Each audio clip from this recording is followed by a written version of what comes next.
Yo, what's up guys? Alf here, and today I'm going to be doing the second installment in the Deck Doctor series where people can submit their decks for me to look at.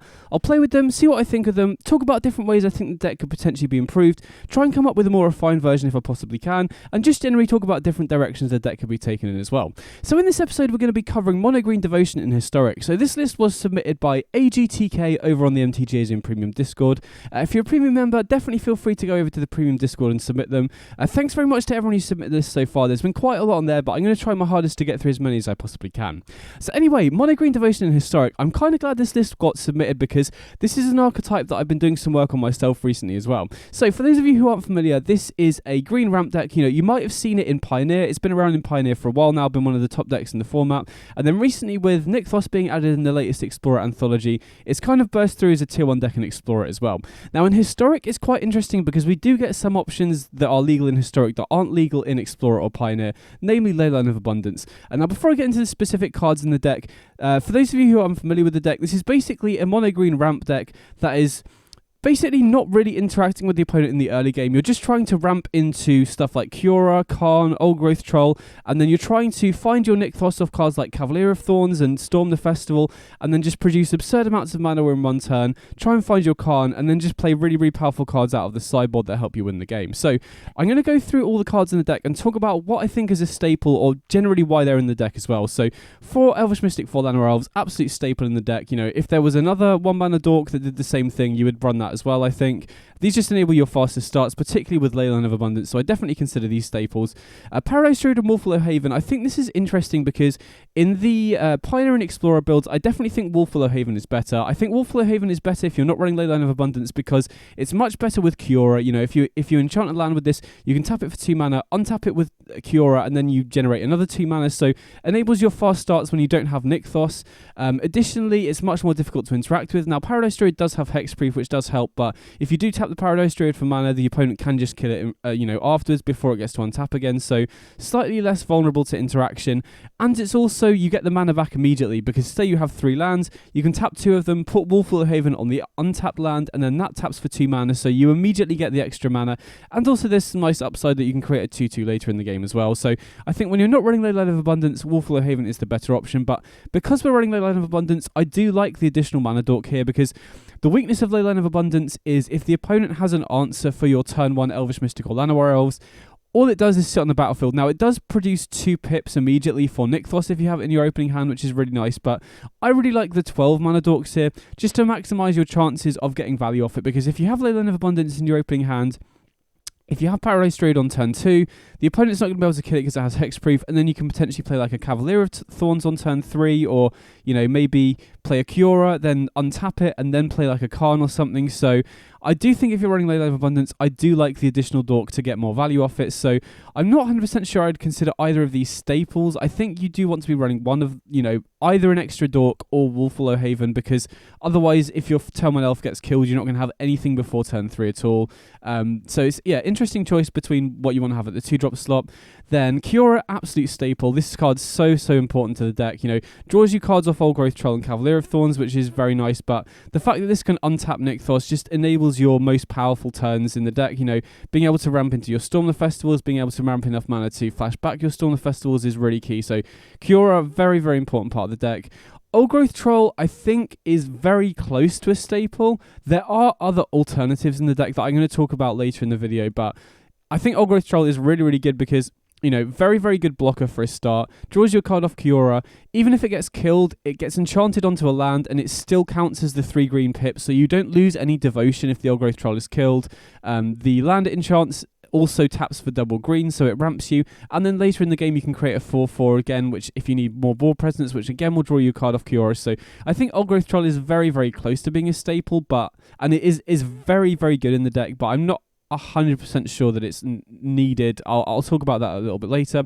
Leyline of Abundance is an interesting one because this does enable insanely fast starts. It enables you to get to 4 mana on turn 2 to be able to cast Khan, or, go Cura, untap an elf into an Old Growth Troll, for example. So Leyline of Abundance I do think is necessary in Historic because the format is a lot faster. I think the power level in Historic is quite a bit higher than it is in Explorer, and Leyline of Abundance basically enables you to match that speed. You know, if you have it in your opening hand, you can get off to really fast starts. Now, the downside of Leyline of Abundance is if the opponent has an answer for your early Elvish, Mystical, Llanowar Elves, it is just a card that you've, lost from your hand. It will be on the battlefield, so it does get 2 pips for Nykthos, but if the opponent manages to run you out of mana dorks, this isn't really going to be doing anything in the early game, so it can lead to slightly awkward starts. But like I said, I do think you need it for the games where you do get the acceleration, because I think Historic is a very fast format, and you need this extra burst of speed. Karn is an absolute staple. This is kind of, the finisher of the deck, the card that allows you to go over the top of whatever the opponent's doing, so absolute staple there as well. Cavalier of Thorns I would also consider a staple. This card is really good at helping you stabilize. 5/6 reach is so hard for any deck to get past, really. I think reach is very, very important, specifically against decks like Izzet Phoenix and Izzet Wizards as well. So not only that, but it also draws you a card of Kiora. It helps you find Nykthos. It potentially mills over Storm the Festival, and you can hit it off Storm the Festival, so absolute staple. Speaking of, I think Storm the Festival is an absolute staple as well in this deck. It's basically your top-end card that helps you flood the board, helps you find your combo pieces, and you can cast it from the graveyard again later. So these are what I consider the staples. And the interesting thing about this deck is, because there's so many staples in the deck, there isn't that much room for the rest of the deck, really, but there are some really interesting options. So what I'm going to do in this video is go over some of these other cards, and then I'm going to show you, I played a lot of matches in constructed events with this exact list without making any changes. So I'm going to show you one of those matches just to show you the deck in action if you've not seen it before. And then after that, I'm going to talk about what I thought of the deck and potential changes that I would make going forward. So in terms of the other cards they've got here, I think Freyalise and Nissa are both interesting cards in this deck. I think Freyalise is essentially the 5th copy of Kiora that's, definitely worse than Kiora, but kind of serves a similar purpose. Now, the big downside of Freyalise over Kiora is it can't untap Nykthos, but you can use it to untap your elves, which, if you have Leyline of Abundance, can produce a bunch of mana, which is really nice. You can seek an elf, as an extra mana dork if you have the Leyline of Abundance, and even outside of that, you can often just uptick this twice, then immediately ultimate to get a Regal Force and draw you a bunch of cards. So I don't mind Freyalise. I think it's, if you wanted essentially a 5th copy of Kiora, it definitely does a decent job, and it's double green pip as well for Nykthos. And then Nissa is kind of like another top-end threat. This is a very generically powerful card. It synergizes pretty nicely with the deck because of the extra ramp that it provides, but I definitely don't think it's as powerful or important as the other cards in the deck, really. But as one-offs, I don't mind this. But yeah, like I said, what I'm going to do now is show you a match with the deck. I'm not going to go over the entire Wishboard because I'll talk about that after the match when I'm talking about potential changes that I would make. And so yeah, let's just get straight into the gameplay and see what I think of the deck. Okay, sweet, here we go. Okay, so we're on the play here, and I can't keep a no-lander, obviously. I mean, this is a little bit slow without a turn 1 elf, but I think we have to keep this. Right, we've still got Paradise Druid on turn 2, and I think, maybe it's greedy, but I'm tempted to put back one of the Paradise Druids here, just because one of them has Hexproof, so even if the opponent does have early interaction, we're guaranteed to get at least 1 activation off it. Now, I could see an argument to maybe putting back a Cavalier of Thorns, potentially, but I think this is fine. I mean, we did draw another land, but it's a Nykthos, which is a little bit awkward, so that means that if we don't draw another land, I mean, we could Legend Rule the Nykthos and play Karn, but I think I would rather get Kiora in play and trying to save this second Nykthos for a Cavalier of Thorns turn. Okay, Champion of the Perished, interesting. So it looks like the opponent's on zombies, which obviously isn't, a super popular deck. We miss a land as well, so kind of regretting not keeping the second Paradise Druid now. Maybe it would have been better to put back a Karn or a Cavalier, maybe. I mean, it's easy to say that now that we're missing lands, but if the opponent has removal for this Paradise Druid, we're in real trouble here as well. So yeah, maybe thinking about it, I should have kept both the Paradise Druids. I was kind of keeping the hand on the assumption that I might draw another untapped land in the next few turns. Okay. So play another Undead Augur. See if they attack the Kiora or go face. Kiora is a weird one because it has such high loyalty that you're missing out on a lot of direct damage if you go after it. Okay, so they do ignore the Kiora. Okay, we do draw an untapped land, which is pretty important here. So going to untap the lands so that we can play Karn this turn. And then I think we just want to get Cavalier down if possible here. So I think I'm just going to minus and get a Darksteel Citadel so that we're not missing lands here. This is the sort of spot where having a land in the sideboard is really, really valuable. Because next turn, if they don't kill the Kiora, we can tap a forest, untap it with Kiora, play the Darksteel Citadel, and guarantee play the Cavalier here, which is, seems very important. So opponent is off to a very fast start. They've also got a Lord now, so we might just be dead here. We might just get punished for a slightly awkward start. Okay, we do draw a forest off the top, so, So, I mean, hopefully, if we hit an untapped land off the Cavalier, we can go for Haywire Might off the Karn as an extra creature, but we're still dead on board at that point, I think. I think we just got to hope the opponent messes up, right, and doesn't attack with everything. But yeah, I mean, this game was a bit scuffed. I think I probably messed up the mulligan slightly. And yeah, just had a pretty slow start in general. So we go Cavalier here, and then if we can hit an untapped land, we can go for Haywire Might, like I said. So we'll get a forest here, which is obviously very good. And then we can get Haywire Might. But again, if the opponent just chooses to attack with everything, we're in trouble here. Because we can only block the champion and one of the undead augurs. If they just attack with everything, we're dead on board. So yeah, this, I think I probably messed up the mulligan. Maybe the keep I had was slightly too slow as well. But yeah, I think this is just mainly down to the mulligan. If I kept both Paradise Druids, I think we'd have been in a better position overall. Okay, they got to go straight for the Cavalier, so we're definitely dead here. So that was kind of unfortunate. Even though, it generally probably is right to sideboard, particularly against aggressive decks. Like, I think I'm probably supposed to board in Sky Sovereign and Mightstone over maybe a Freyalise and a Nissa. Okay, definitely going to keep this, got a turn 1 elf, and, decent ramp options here. So this game should be, I can already tell this hand's a lot better than the last one. But yeah, I think you are supposed to sideboard in this matchup. But since I'm, new to this particular build of the deck, I do just want to run it back and get a feel for the main deck as it is. But yeah, I think I should probably be bringing in Mightstone and Wheatstone and Sky Sovereign in this matchup. Like I said, probably over Freyalise and Nissa, since the Planeswalkers are slightly less reliable if the opponent is playing an aggressive creature deck.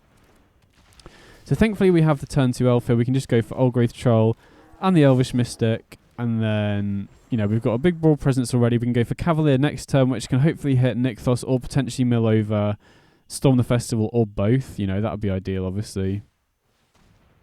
Wow, Agonizing Remorse. Okay, I wasn't expecting that, and that's pretty brutal as well. I mean, the good thing about this is, we have mana available here, right? Wow, it's a weird attack. Maybe the opponent just needs the card draw here. Definitely going to block. I don't think there's anything in black that can punish us for blocking here, other than maybe Fatal Push. If they have Fatal Push, they can kill the Old Growth Troll, but I'm also fine with that because, we don't lose out on the Devotion. We can make a 4/4 later. That does also ramp us as well, so we could fire up the Lair here, but I think I might be more interested in just making the 4/4 token. Now, that does take us off mana a little bit, but we already have 2 mana dorks in play, so even if we happen to draw like a Cavalier off the top, we should still be able to cast it. So I'm just going to put the 4/4 into play here. And we'll see what we draw. Okay, another Old Growth Troll is pretty nice. So we can just run that out. Then I'm going to attack with the 4/4. Puts them down to 11, then we'll just pass it back. And yeah, even though we had to sack a land to put the Old Growth Troll in play... Sorry, I'm just reading this card, not familiar with it. Looks like it's just another Zombie Lord. But yeah, I think it can be risky to sacrifice the land for the 4/4 in some spots, particularly if you need the mana for something like a Cavalier or a Storm the Festival. So I think I'm interested in firing up the Lair here, just calculating how much mana I've got available. So that's 5, 6, 7. Okay. So we can go the Lair for X equals 7, and now we're basically forcing them to block here. We're just forcing them onto the back foot.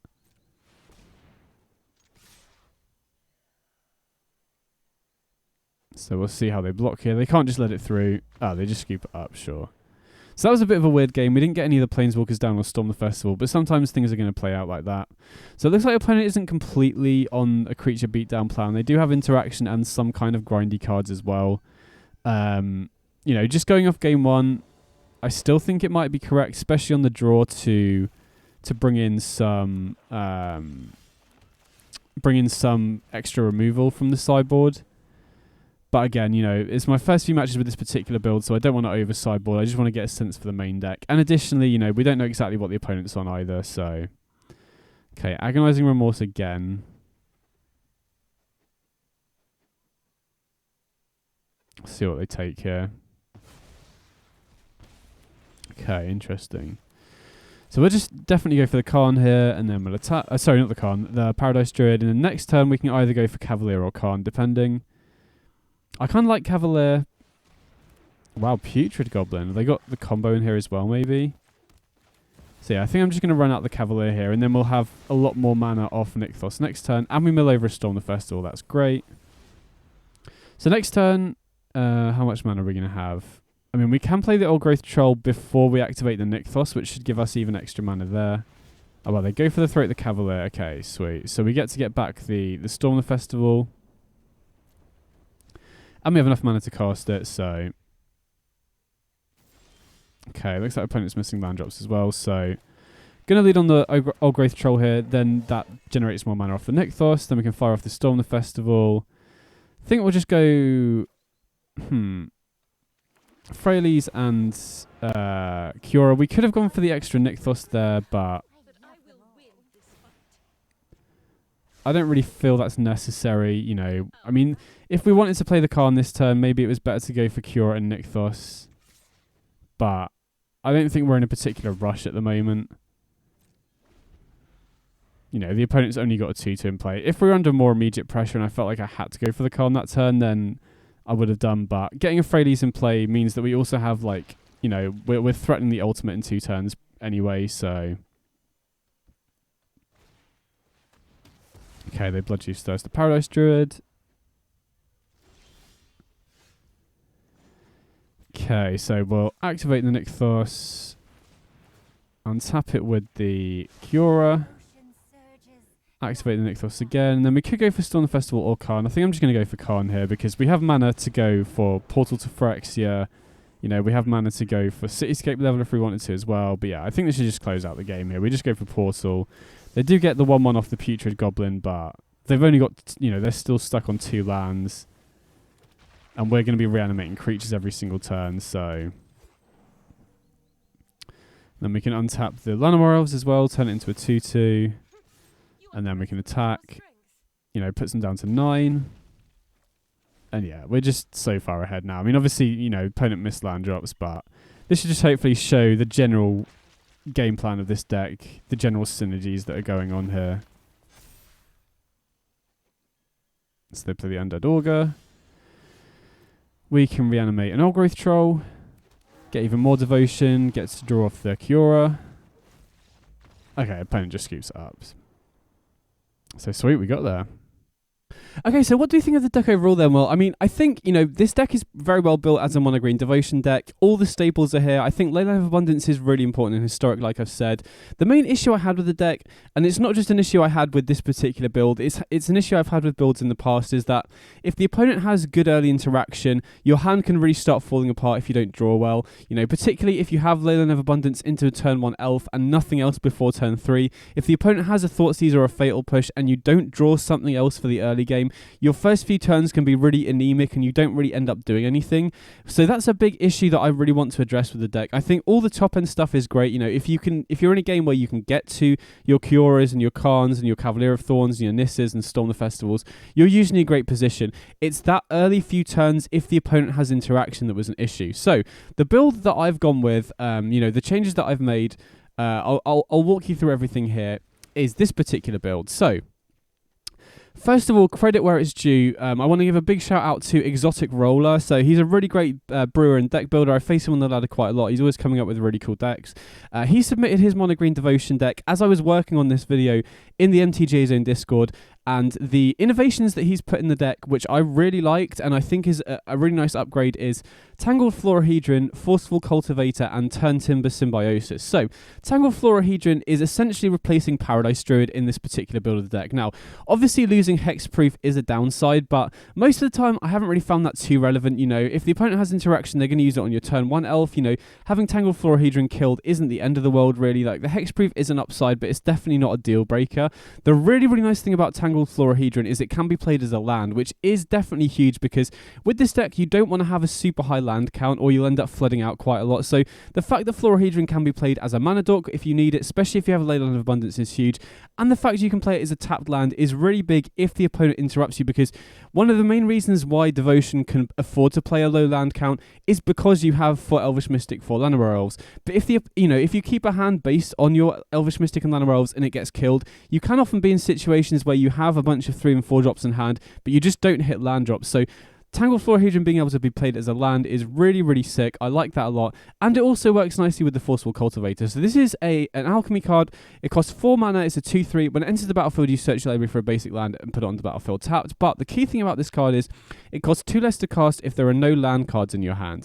And so if that's the situation, it's just 2 mana, 2/3. ETB, put a forest in play tapped, essentially. And that is really, really powerful. You know, a 2 mana dork that's also a 2/3 body is sick. And to enable you not having lands in your hand as often as possible, the deck is also essentially replacing 4 forests with 4 Turntimber Symbiosis, which is, you know, a modal double face card that you can play as a land untapped if you need it, but it doesn't count as a land in your hand, which means you're you know, oftentimes likely to be able to cast the Forceful Cultivator for 2 mana immediately. And this card has really helped to fix that issue I was talking about, where if the opponent does have early interaction for your Llanowar Elves or your Elvish Mystic, you have another card that is really powerful to play on turn 2. You know, say you have 2 forests and a Turntimber Symbiosis, and they kill your turn 1 Llanowar Elves, you can just play the second forest, play the Forceful Cultivator on turn 2. 2/3 body is a good stumbling block against a lot of decks. Gets you a forest, which, you know, ramps you up to your Khans and your Kioras and your Storm of Festivals and your Cavalier of Thorns that the opponent also can't interact with. You know, it's not weak like the Mana Dorks is, because you get the ramp immediately and the opponent can't interact with it from that point onwards. And also, if it does cost 2 green, it essentially pays for itself if you have Nykthos in play as well, because, you know, you play the Forceful Cultivator, it ramps you, and it counts towards 2 more green devotion for your Nykthos, so that makes it produce 2 more mana. So it's essentially free if you have Nykthos in play, which is really, really powerful. So I'm a really big fan of Forceful Cultivator and Florahedron, and it feels like the early game where the opponent does have interaction is much less of an issue now. I feel like there's a lot more consistency in the early game, which is the main issue I had with agtk's build, and not just his build, other builds that I've had in the past as well. In addition to that, the other main innovation that I've made to the deck is running Grizzled Huntmaster as well. So for those of you who are unfamiliar with this, it's another alchemy card, so it's not available in Explorer or Pioneer. It's a 3 mana 4/3, and when it enters the battlefield, you may exile a creature card from your hand. If you do, you search your hand and library for any number of cards with the same name, exile them, then shuffle. Then you choose a creature card you own from outside the game, which essentially means in your sideboard. And then you conjure a duplicate of that card into your hand for each card exiled from your hand this way. So that is like an essay of text, but essentially this card, what this card does is it allows you to cash in mana dorks from your hand for any creature out of your sideboard. And not only that, but it also enables you to exile all copies of the mana dorks from your deck as well, which is huge, because one of the big weaknesses of Mono Green Devotion is how well you do often comes down to your top decks, and drawing like Llanowar Elves and Elvish Mystics and Tangled Florahedrons later in the game is really bad. And having Grizzled Huntmaster not only enables you to exile, you know, mana dorks that you've got in your hand in the mid to late game for the best creature out of your sideboard for whatever the situation is, but it also exiles all copies of that from your deck, so you're not going to draw them later in the game, which is really, really huge. Additionally, it's a 4-power creature, so it draws you a card off Kiora. It's double green pip, so it fuels your Nykthos as well. And like I said, you know, it kind of works as like a second Khan in the deck, basically, because it allows you to, you know, tutor whatever the best card out of your sideboard is, similar to how Khan works tutoring the best artifact. So I've basically replaced Old Growth Troll with the Grizzled Huntmaster here. Now, Old Growth Troll, you know, the fact that it's much more resilient to interaction is really nice, but I really like Grizzled Huntmaster as another Karn-esque effect that also enables you to do something with your mana dorks in the mid to late game, which I found this card to be so valuable, and I'll talk about the options that I've gone for in the sideboard as well. Now, in terms of the rest of the deck, like I said, all the other staples are here. You've got to run 4 Elvish Mystic, you've got to run 4 Llanowar Elves, Kiora, a centerpiece of the deck, Karn, centerpiece of the deck, Leyline of Abundance, because we're running the Leyline, I think we have to run the Leyline just to give the deck enough speed to compete in Historic. And then, like I said, with Leyline, I like the 12 mana dork, so we've got Florahedron in here as well, just to ensure that we, if we do have Leyline in our opening hand, we maximise our chances of having dorks to be able to, make the most off the ramp. Cavalier of Thorns and Storm the Festival, also staple. Mana base wise, if you wanted to, you could definitely replace one Forest with one Boseiju. Like I said, just for pure consistency's sake, I've gone down to one Boseiju because you do occasionally run into issues where you draw multiple Nykthos, and I don't want to compound that by having 2 Boseiju, but if you feel you want the second one, absolutely defensible. I think it's pretty close between which is right. And then the sideboard I want to go over because this is very interesting, because the issue with having to run Grizzled Huntmaster is you have to divide your sideboard now between Karn Wishboard targets and Grizzled Huntmaster targets. So I'm going to explain what all the cards in the sideboard are here for. And then afterwards, I'm going to talk about some of the cards that I've cut from agtk sideboard and some other options in general, because there is a lot of flexibility with what you can run here. You can run more Karn targets if you wanted. You could run more Huntmaster targets if you wanted. Artifacts, creatures in general are very valuable because you can grab them off both Karn and Grizzled Huntmaster. So I'm going to talk about the options that I've gone for here and why I've gone for them. And then afterwards, I'm going to talk about some potential options that you could add if you wanted to. So starting off here with Tormod's Crypt, I think Graveyard Hate off Karn is absolutely necessary. And I think Tormod's Crypt is, much more valuable than Unlicensed Hearse, because there are a ton of situations I've been playing where you tap out for Karn for exactly 4 mana and you need the Graveyard Hate immediately. So Tormod's Crypt being 0 mana, acting as Graveyard Hate straight away is very important. Pithing Needle I think is super important against Planeswalkers particularly. That's come up quite a lot against Blue-White Control, where I can just get this. They do have March of Otherworldly Light and Divine Purge that can deal with it, but it just slows them down a lot. And then, there are obviously other cards as well, like Reflection of Kiki-Jiki, that you often want to be able to shut off as well.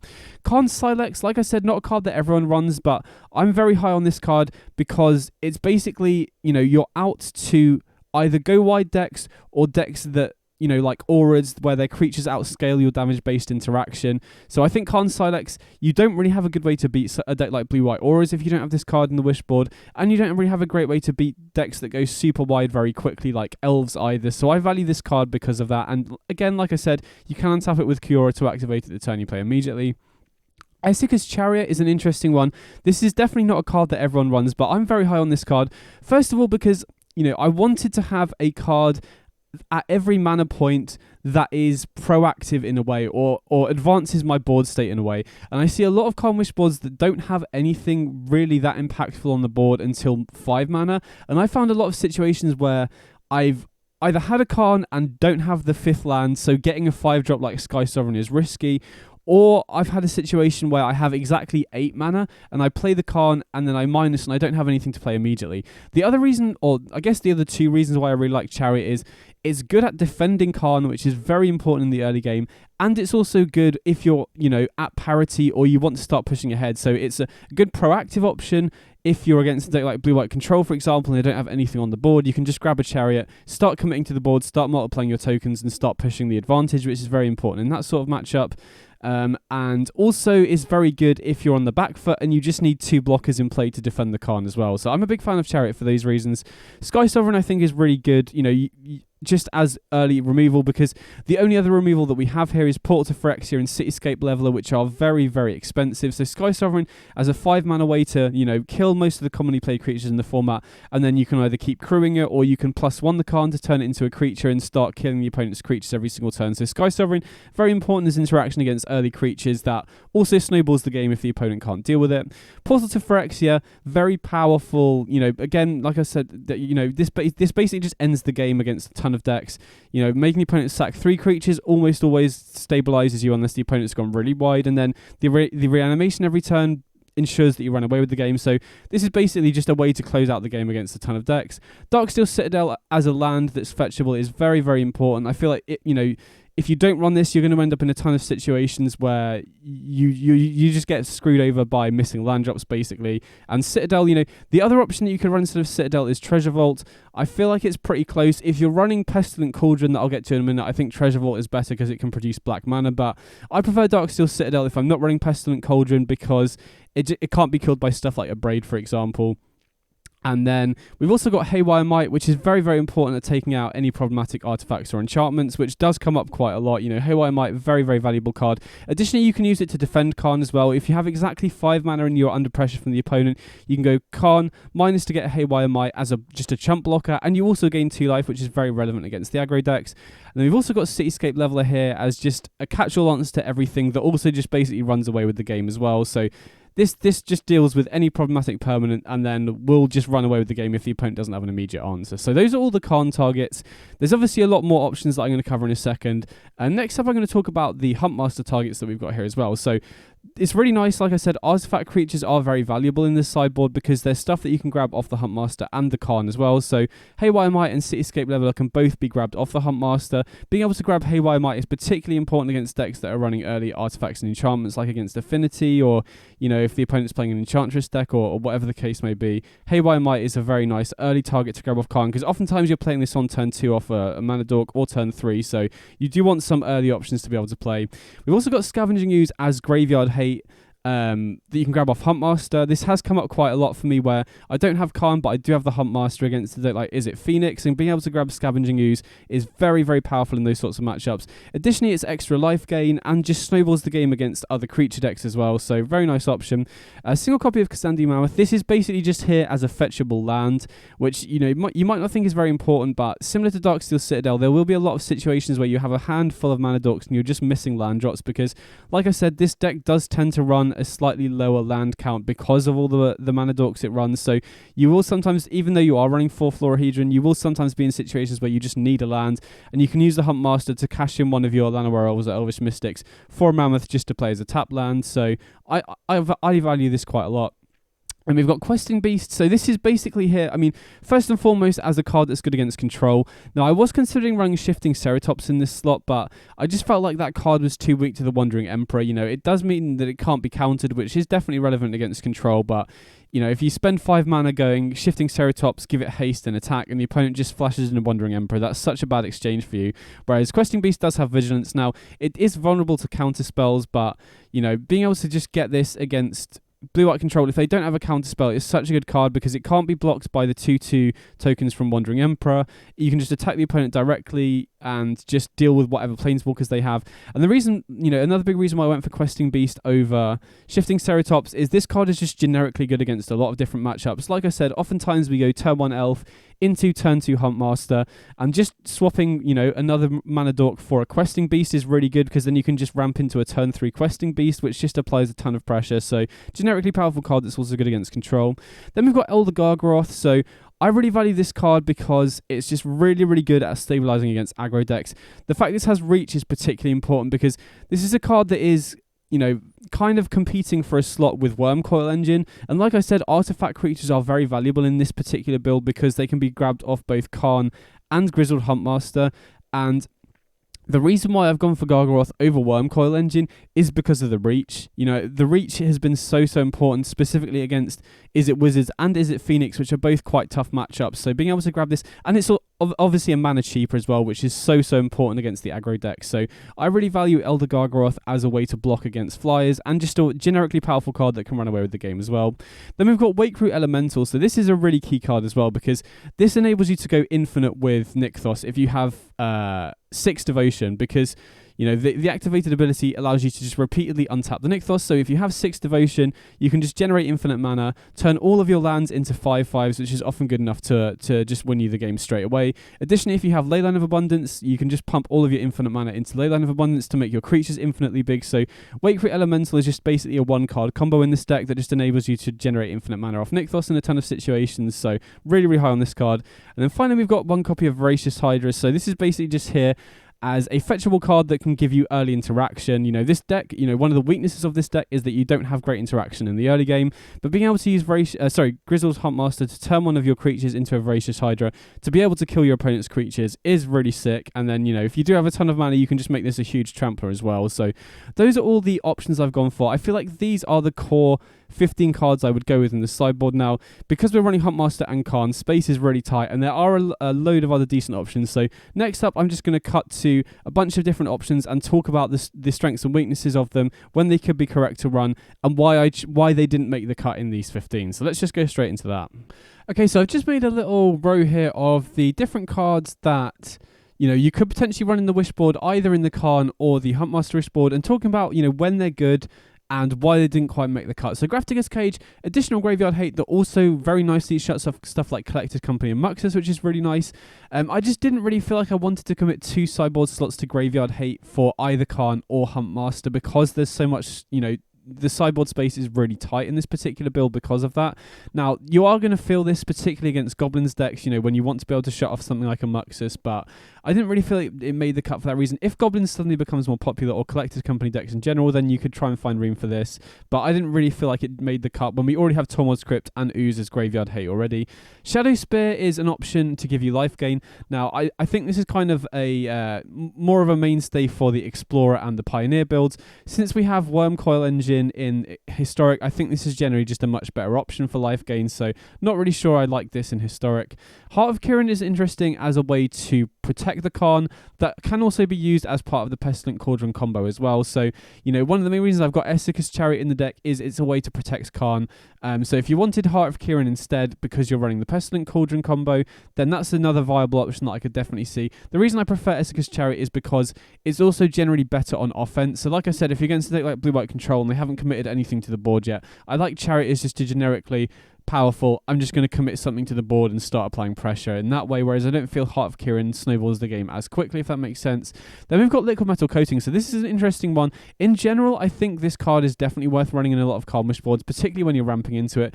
The issue I had with this card is that if I had space, I would absolutely be running this, but I feel like Liquid Metal Coating is only really good if you're ahead, right? The only times I would ever grab Liquid Metal Coating is if I got a really fast Khan and I was on the play just to start, you know, stone raining the opponent's lands.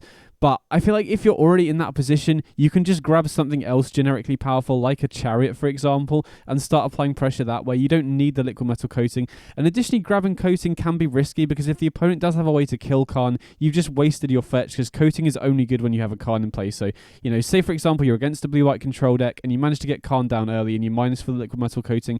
If they have a Fateful Absence for the Khan, you've just wasted your -2. So Coating, if you've got room for it, I think is a good option, but the only times I ever found myself fetching it was when I was already ahead, in which case you can probably grab something else anyway. Bankbuster is another generically powerful option you can have in place of Chariot as just an early game card that's good at snowballing. And also it does produce black mana for the Pestilent Cauldron combo as well. So if you're running that, that's a potential way you can make black mana to combo off a Pestilent Cauldron. But as things stand, I just prefer Chariot as a generically powerful option. But if you wanted more card advantage, you could try and find room for that. Stonebrain, this is a card that was originally in agtk's list. Now, they did submit the list when Traveler was legal, the Trap Finder combo. If Trap Finder was legal, I definitely think Stonebrain is worth running in the sideboard. Since the Traveler deck is basically non-existent now, I don't really think there's a deck in the format right now where you want the Stonebrain. You know, I think in general people tend to overvalue this sort of extraction effects. You know, the only time you would ever really want to grab this is if you were ahead and you wanted to, you know, if there was like a single card the opponent could draw as an out, you could just Stonebrain and get rid of that card. But if you're already in that position, you could probably just grab something else anyway to apply even more pressure and make it even less likely that they're going to get it. So the only times I would run Stonebrain is if there's a combo deck like the Ominous Traveler combo, where their whole deck is so heavily built around one card that this is good. Or if you're also running the Pestilent Cauldron combo, this is like the way to win where you don't need black mana, but that takes so long, I think you'd probably time out on Arena anyway. So I'm not super high on Stonebrain right now. I don't really feel it warrants a slot. Unlicensed Hearse, kind of similar to Grafdigger's Cage. I didn't really want to run additional graveyard hate in addition to Tormod's Crypt. Now, this is nice if you're against a deck like Phoenix, or just a deck where they want to continuously use the graveyard. If you have 2 mana, it's significantly better than Tormod's Crypt, but like I said, since sideboard space is so tight, I didn't really want to spend more than 1 slot on graveyard hate.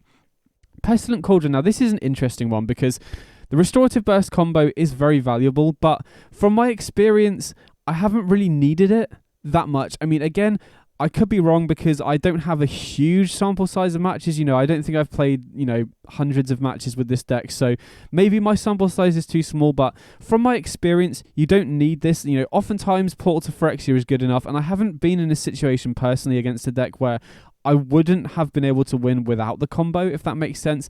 And again, my experience, I've played against Mono Green Devotion maybe close to 100 times at this point, and I've only been comboed against once, and they didn't even need the combo. They could have won with a Portal to Phyrexia. So my logic on this is I personally haven't needed it. Again, I could be wrong on this, so if you do feel you need it, you could definitely cut other stuff to make room for the combo, but I personally haven't needed it. And Portal to Phyrexia usually gets the job done in most situations where you would go off for it. Anyway, Shifting Ceratops, already briefly talked about this, but I think this is the best option, for a can't be countered spell against control. But like I said, I prefer Questing Beast in general because it's much less vulnerable to Wandering Emperor.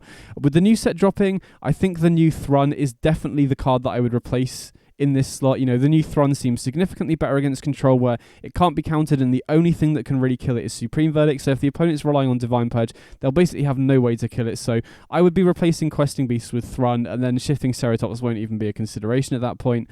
Then we've got Golos, which can be used to grab the Nykthos, which is nice, and it can be grabbed off both Khan and Huntmaster.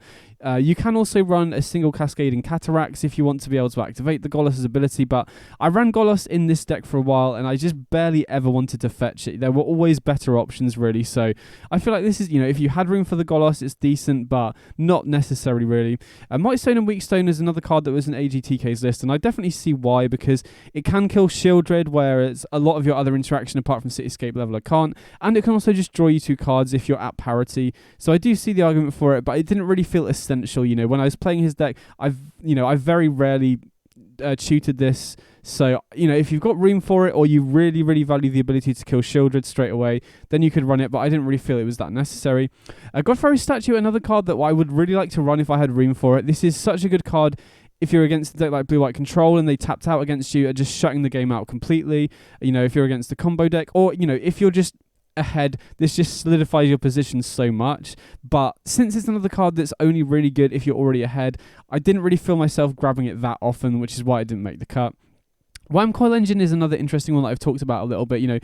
It's kind of competing with Elder Gargaroth for the slot, and like I said, Gargaroth having reach and being a mana cheaper makes it much more important, in my opinion, than Huntmaster. Now, the downside of not running Wormcoil Engine is you don't have any life gain off Khan, and I have lost 1 or 2 games with this deck where, against a deck like Burn, where I stabilise at a low life total and they just finish me off with Burn spells where I would have liked the Wormcoil Engine, so this could definitely be a card that I could see finding room for.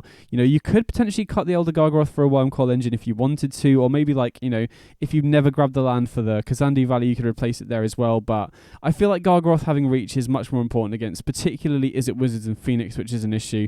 Then Akroma's Memorial, another card that AGTK was running, and I definitely see why, because this is a really nice finisher, right? Oftentimes you can just give your whole board flying and just attack out of nowhere, and it's also just basically lights out against any deck that's relying on black or red interaction, but I feel like you have so many cards in the sideboard that often just instantly win you the game. If you're grabbing stuff off the Huntmaster, you can just win with the Wakefree Elemental.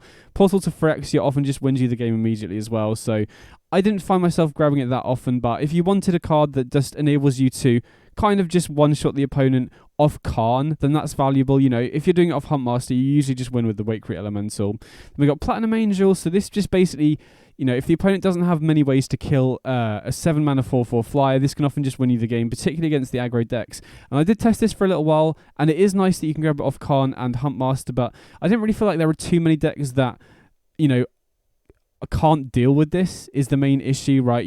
Most decks do have interaction for this. The only deck where you would really want this is against a deck like, I don't know, Elves or something like that. So Platinum Angel, I did test it for a while and I just didn't end up tutoring it enough for it to feel like it was warranted in the sideboard. Now again, it is valuable because it's an artifact creature, so you can grab it off both. So if there is a deck where you feel Platinum Angel is good, then you could try and find room for that as well. Then we've got Woodcaller Automaton. So this is essentially a card that you can fetch to untap your Nykthos.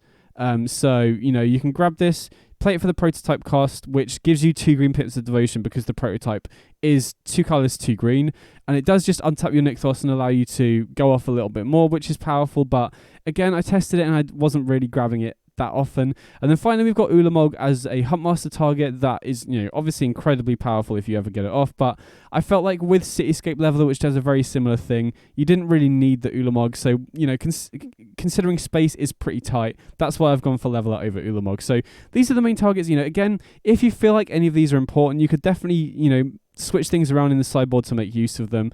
But it is very interesting building with both of these cards together and trying to figure out the right configuration. I'm not 100% sure this is the correct one, but this is definitely the cards that have felt the most important. And I've fetched all of these multiple times. So this is the build that I'm pretty happy with. But if you feel you want to make room for any of these, I don't fault you. And I definitely think these are all options that are worth considering. So anyway, next up, now I've explained the deck. I've just recorded myself playing with this deck a few times on the ladder, so I've just got 3 matches I was playing with the deck. Definitely let me know if you've got any questions about the deck, if you've got any suggestions for how to improve the deck, if you've got any cards that could go on the Wishboard that I haven't talked about here. Definitely let me know in the comments, and I hope you enjoy the gameplay. Big up.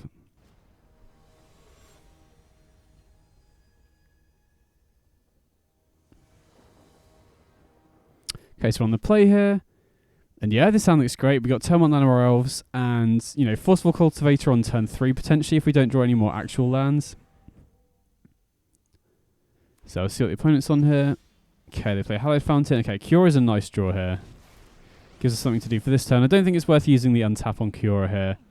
We could help us get in for an extra 1, but I think the loyalty on Cure, 1 loyalty on Cure is probably more valuable than 1 damage. Oh, wow, okay. Strict Proct is pretty annoying. Since we're against control, I think I'm just going to get Karn into play here before the opponent has Counterspell and mana available, and then Karn does make a lot of the Wishboard... Strict Proct does make a lot of the Wishboard targets a lot worse, because most of these have Enter the Battlefield triggers. So I think... I'm kind of tempted to get Esika's Chariot here. Or Sky Sovereign, but again, they're both ETBs. I think Esika's Chariot because we can, we can play the Chariot and pay for the 2 to get the 2 tokens. So yeah, Proctor and Hushbringer are definitely problems for this deck, but not unbeatable, particularly Proctor. Oh wow, okay, they kept... Oh wow, they just scoop it up, okay. I mean, that definitely seems like an early concession, but, I guess the issue with the Lotus Field control decks is that you are definitely more high risk, high reward, where sometimes you're just going to be able to get a Teferi down on turn 3 if you can stifle your Lotus Field, but you are also filling your deck with Proctors and discontinuities and stifles, which means you are just going to end up in situations like that as well. But yeah, Strict Proctor is going to be difficult for this deck because so much of our stuff is ETBs, right? Huntmaster, Cavalier of Thorns, loads of the Calm Wishboard targets. But since you can pay 2 and we're good at generating a ton of mana, you can definitely play around it. Like, that in that situation, for example, we could have played, we had 6 mana available there to go Esika's Chariot and pay the 2 as well. Okay, we're definitely going to keep this. And again, Florahedron being able to be played as a land here is so important. If that was a Paradise Druid, it would be a lot worse. Okay, we did draw another forest, but had we not, having that Florahedron there is very important. Okay, let's see if the opponent has interaction for the Llanowar Elves here. Okay, they Gust the Abundance, but I'm not too bothered about that. They've used a card, they've used 2 mana against something that was essentially free for us, right? So I'm going to Huntmaster here, and I think I'm just going to cash in this Cultivator for a Questing Beast to play next turn. And I think... even though you normally just use this to exile Mana Dorks out of the deck, I think I'm happy to get rid of the Cultivators out of the deck as well, just to slightly improve our top decks here. And then we can get Questing Beast down. And now that plays around... Oh, okay. I was going to say it plays around Divine Purge on future turns, but... A bit annoying they had the Divine Purge that turn because now we can't ramp into it, but... In a way, it's kind of good to know if that is their main sweeper of choice, because if it is, they're going to struggle to deal with Questing Beast, I think. Okay, drawing tap lands here is kind of awkward. I still think I'm going to go for the Questing Beast. Not great into open mana, but, at this point in the game, I think it's best to start just jamming stuff, because if you wait, you're just giving the opponent an opportunity to flash in a Wandering Emperor or play a Memory Deluge. I would rather them spend their mana at this point in the game using something like an Archmage's Charm or, a Counterspell, Piece of Interaction, than playing like a Memory Deluge, for example. Okay, so we'll play a Tangled Veil. And now they're essentially tapped out. You know, they could have had a Sensor there, but I think it's worth the risk of just going for the Cavalier here. And now we have a ton of mana available, plus some pretty good options as well. So, okay, opponent does have the castle. Interesting. So I think I'm going to lead on the Kiora here, because we can still play the Questing Beast even if they counter this. And if they don't, we can potentially play Storm the Festival off the Kiora untap here. Okay, they do have the veto, sure. So they counter the Kiora, and then we can jam the Questing Beast here. I think I'm pretty happy to attack with everything. So that puts them down to 10. And again, they could have a sweeper here, but we still have Storm the Festival, so... Okay, they go for Narset. See what they get here. Wow, Archmage's Charm isn't helpful right now for them, I don't think. Do they have a sweeper?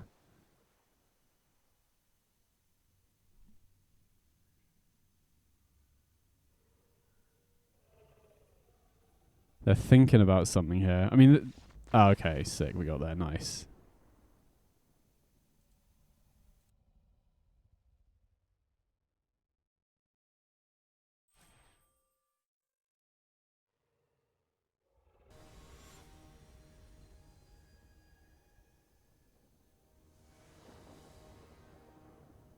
Okay, so going second here.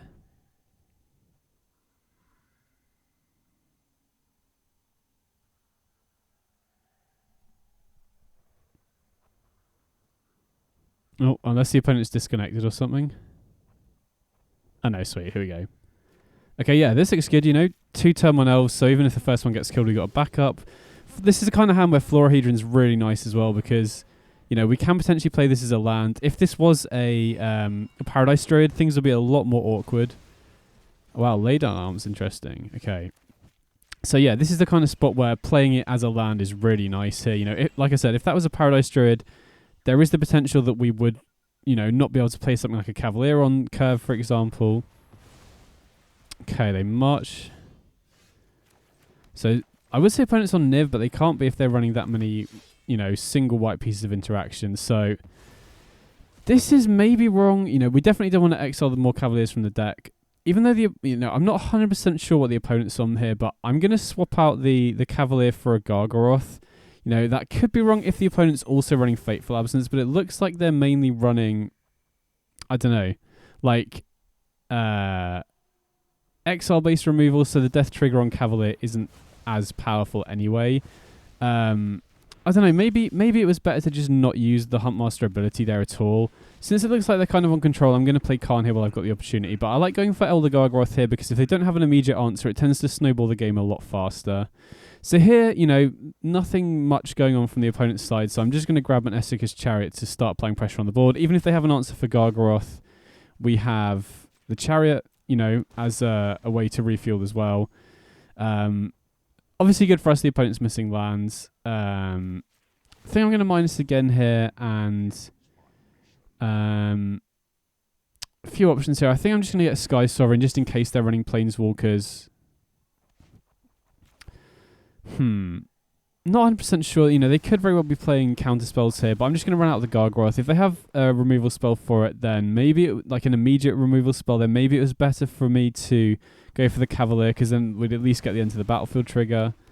Wow, they go for Fragment Reality. Interesting. So we get Cultivator off that, which ramps us even further. So yeah, thinking about it, maybe it would have been better for me to just keep the Cavalier, because even though they have got a lot of removal, we would have at least got a land off the ETB. But again, you know, if they didn't have a piece of removal straight away, I think it's better generally if the Cavalier, the Gargaroth survives. So I think I'm going to run out Esika's Chariot here. I'm not really concerned about Sensor or Dry Disruption. Okay, they have Veto, sure. So it doesn't look like the opponent's on control. Maybe they're running, you know, a bunch of Triomes for Leyline Binding and Laydown Arms potentially. You know, if they're running Laydown Arms, it makes sense if they're running a lot of the white Triomes. I mean, this is kind of a non-game because the opponent's just missed a ton of land drops, but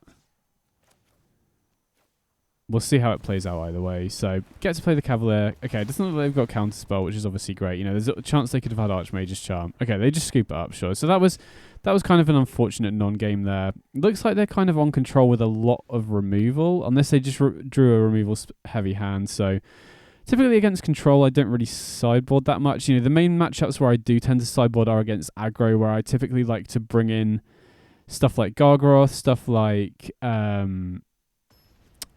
Sky Sovereign potentially as well. But since we've got 4 Huntmaster, 4 Khan, and Huntmaster can be brought down early, you know, typically against aggro you might want to trim on some Khans because it is kind of slow, but Huntmaster can come down on turn 3 and block and change one of your elves into a Gargaroth. So even against aggro, I'm not 100% sure it's correct to bring in the Gargaroth, because a lot of times you want to play a Huntmaster on turn 2 or 3 anyway, and cashing in one of your mana dorks to be able to play a Gargaroth seems pretty good. Okay, definitely going to keep this. We got Leyland of Abundance into a turn 1 elf. Now, if the opponent does have interaction, things could be a bit slower, but I mean, thankfully we just drew a Florahedron off the top, which is nice as another accelerant if they do have an answer for the Mystic here.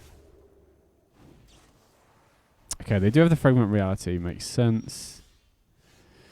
So, we could go Forest into Florahedron, but considering we've seen so much interaction from the opponent, I feel like that's a mistake. I feel like we want to just keep hitting land drops and cast stuff out normally anyway. So I'm going to play the Florahedron as a land here and, you know, hope that we don't get punished for committing slightly slower, because, you know, it looks like the opponent probably has a lot of interaction here. Okay, so we can play the Cultivator here for 2 mana, which is great. That means that we can potentially play Cavalier next turn. We can potentially play Storm the Festival if we draw. And we're playing around Censor or Jari Disruption as well. You know, if we just go straight for Khan, if they have a Censor or Jari... Okay, they had an Archmage's Charm, so I'm sure if we'd have gone for the Khan that turn, they would have snapped off the Archmage's Charm on that. So I'm glad we went for Cultivator, because it helps us develop the board a bit more and gives us more options going into this turn as well.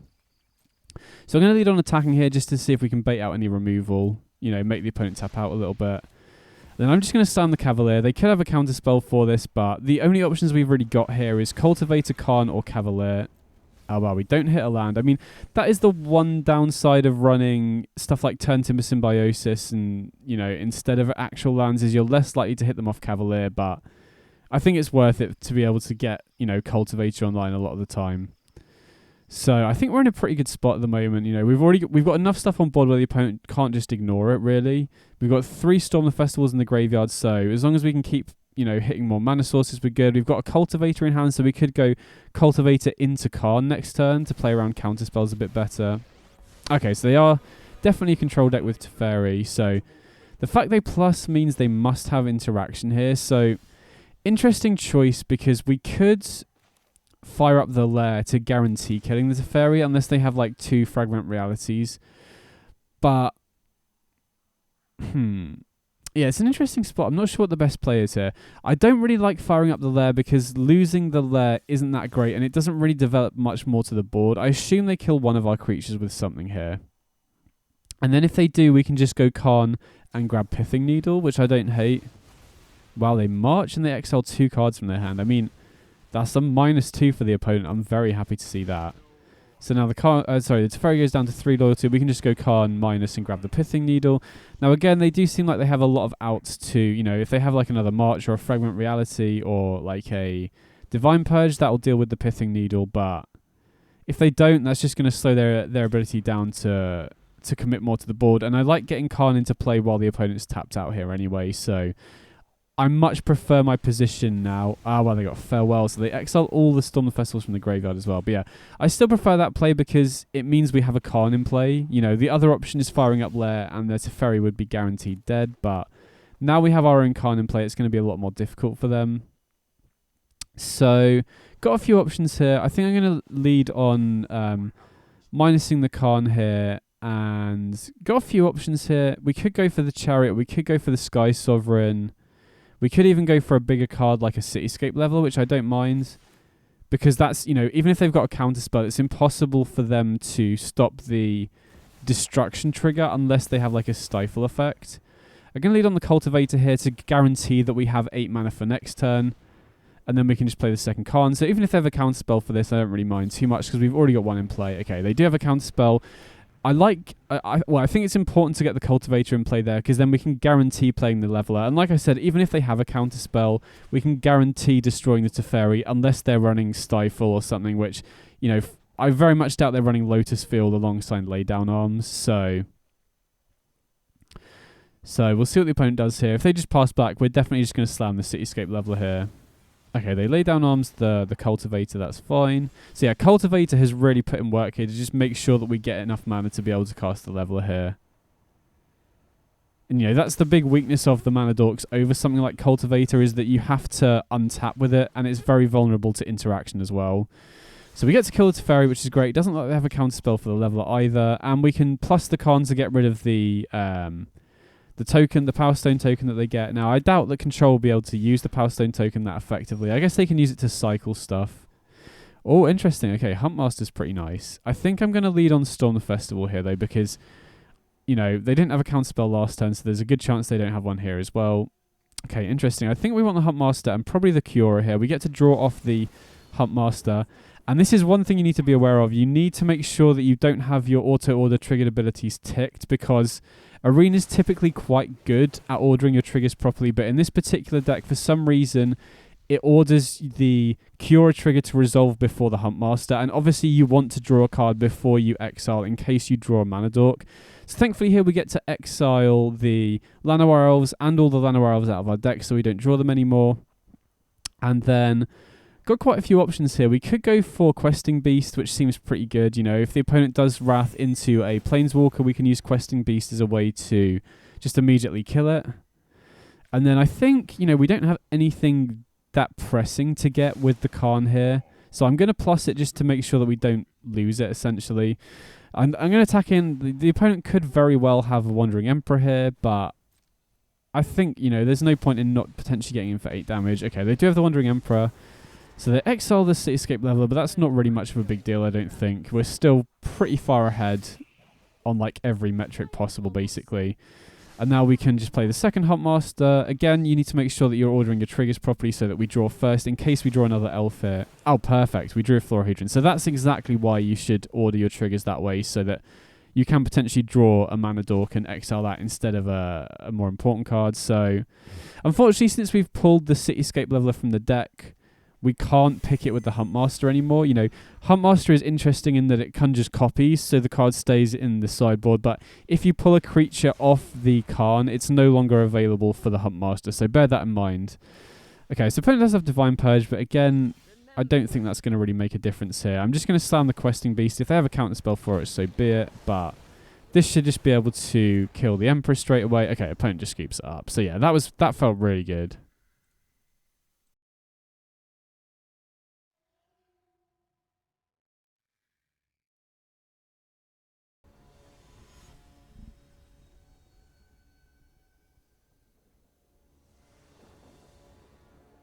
Okay, so we're going second tier.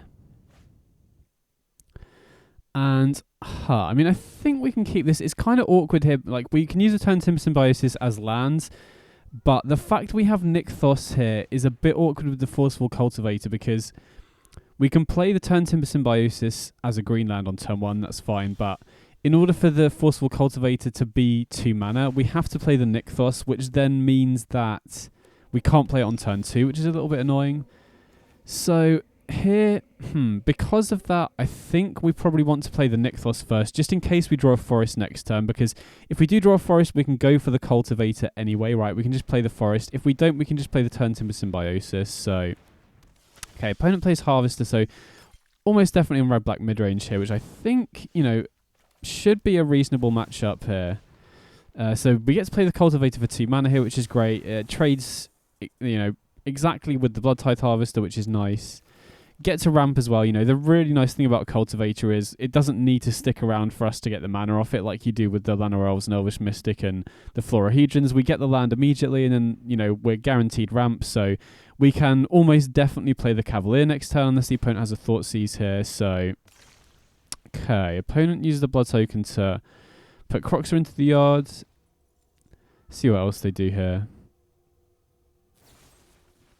Okay, they got Fatal Push for the Cultivator, so they do get to keep the Harvester alive. And they go for Croxer, interesting. So I think here, I mean, I don't know if we need the second cultivator. It is nice. I think I'm going to go for the cultivator. You know, the ramp is nice, but we're already going to be playing Cavalier of Thorns next turn, which should ramp us to the 6th mana to play Storm the Festival or the Huntmaster. So, and I think the Huntmaster should have more value as the game goes on. So I'm going to go for the Cavalier here. Thankfully, we do hit a land, and now we can go for Storm next turn. Now, we could have gone for potentially Huntmaster to grab Scavenging Ooze, but we wouldn't have been able to exile anything the turn we played it, so... Okay, so they go for Shieldred. Interesting. So I think I'm just going to go for Storm the Festival here. It has by far the highest upside. Okay, that was kind of a whiff in a way. I think I'm going to go for the Llanowar and the Leyline here and then just pass it back.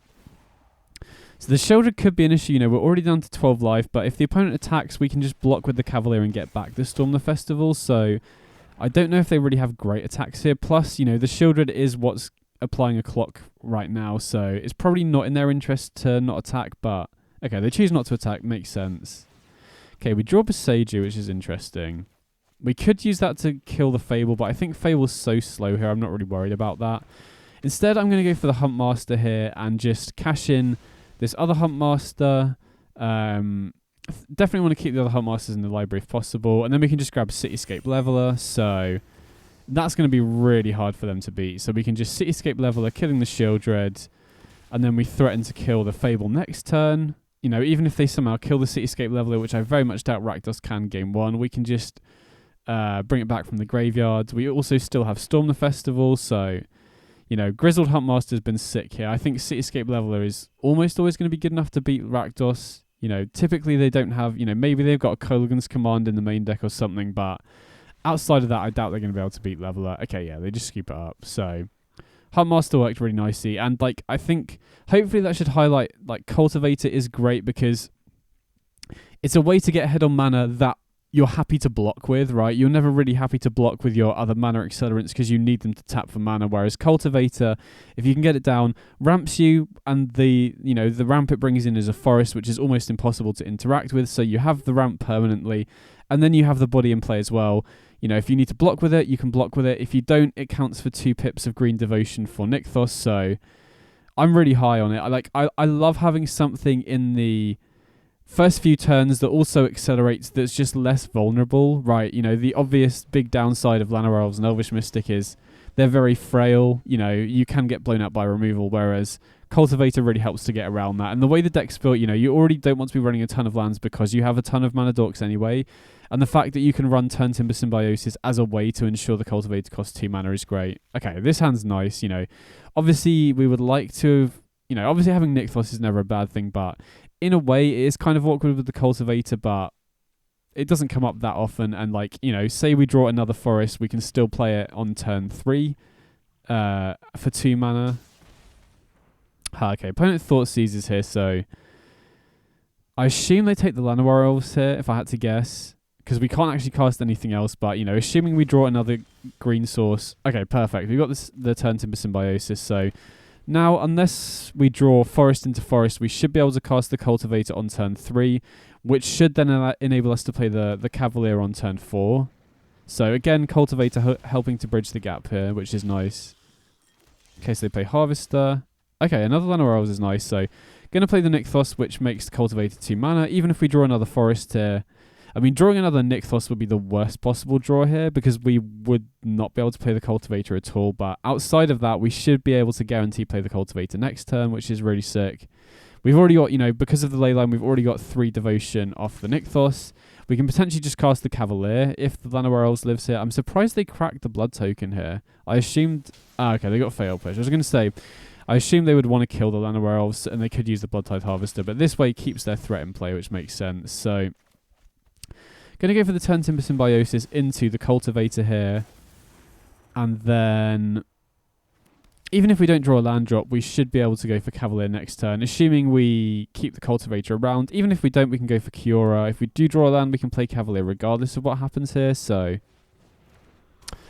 interesting. Damping Sphere. Okay, so that shuts off our ability to ramp off the Nykthos, so I'm not as fussed about keeping the Cultivator around anymore. I wouldn't block if it made Crocs alive. because, you know, obviously we're in a spot where we don't have a great way to stop the Croxer right now. Thankfully, they still need to get a couple more cards in the graveyard. But yeah, the reason I blocked there was because we don't need a Devotion anymore because of Damping Sphere. If they hadn't played the Damping Sphere, I think I probably would have let that through, because then we could have ramped into the Cavalier. Okay, that's a little bit unfortunate, because now we can't play the Cavalier even though we have Kiora here because of the Damping Sphere. Oh, no, wait. Sorry. For a second there, I keep thinking Damping Sphere is like Lavinia, where you can't play cards unless you have that number of lands. I mean, either way, I think this is still a fine line. We can go Khan here. Minus to get the Darksteel Citadel. They can't use the treasures immediately because of the Khan. They can't kill the Khan with the 2/2 either. You know, they could spend their entire turn activating Hive to kill the Khan, but we can just go for Cavalier next turn. Okay, they do kill the Khan. So maybe I should have gone for the Cavalier instead. For some reason, for a second there, I thought the Damping Sphere was the same as Lavinia. So maybe it would have been better to go for the Cavalier last turn instead, but hopefully it shouldn't end up mattering. I still think we're in a good spot here. So they kill the Khan.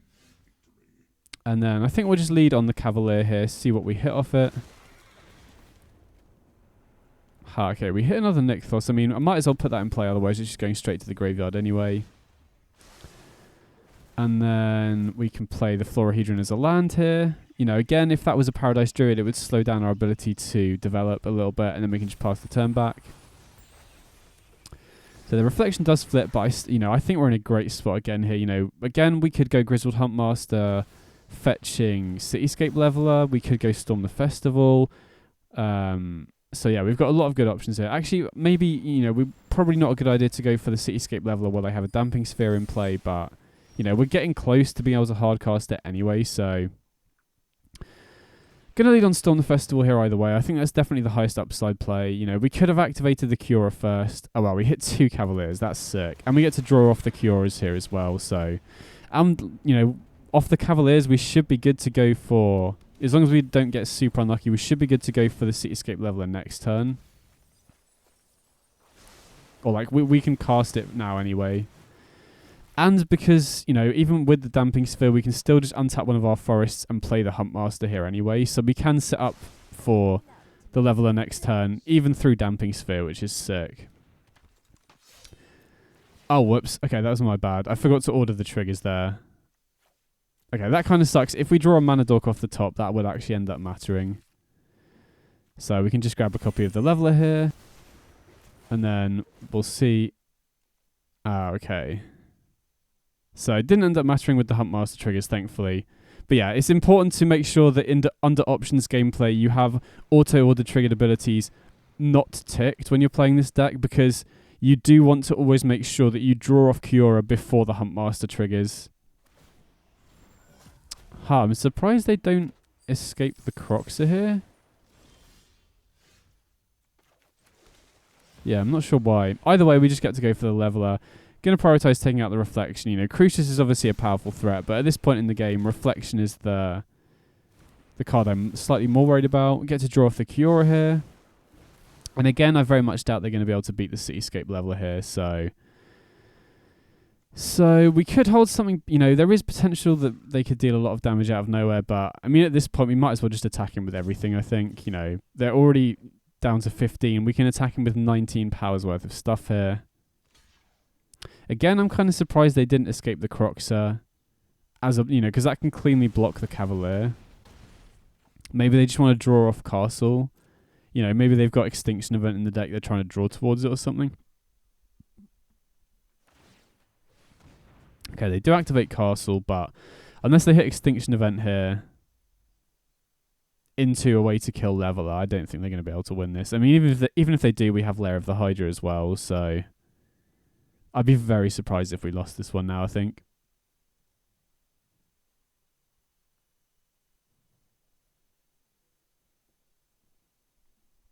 Okay, opponent's still in the tank, but yeah. I mean, if we do win this, again, I think it was off the back of Cultivator getting us through the early game, and Huntmaster being able to pull the Cityscape Leveler has been really clutch in this matchup as well. Okay, yeah, sweet, we got there, nice.